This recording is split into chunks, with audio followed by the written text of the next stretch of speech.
Guna memenuhi kebutuhan masker yang saat ini menjadi salah satu alat pelindung dari penularan virus corona atau COVID-19 yang saat ini tengah mewabah, pemerintah Kota Palembang menggerakkan puluhan ribu usaha kecil menengah atau UKM di Kota Palembang untuk membuat masker. Wakil Wali Kota Palembang Fitrianti Agustinda mengatakan sejak adanya instruksi dari pemerintah pusat yang mewajibkan masyarakat harus memakai masker ketika melakukan aktivitas di luar rumah, Pemkot Palembang menggerakkan 37.000 UKM yang tersebar di Kota Palembang untuk membuat masker berbahan kain dengan lapisan yang tebal sesuai standar kesehatan yang direkomendasikan oleh RSUD Palembang Pari.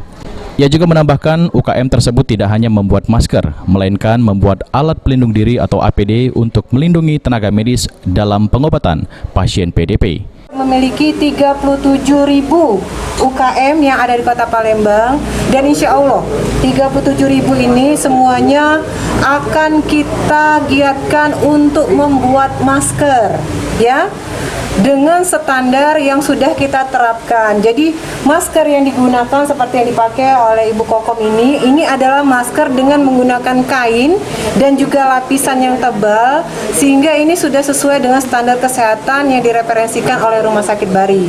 Harapan kita setiap masyarakat yang nantinya keluar rumah bisa segera menggunakan masker, ya. Dan ini kita akan galakkan seluruh UKM ini, nanti insya Allah masker-maskernya akan kita bagikan.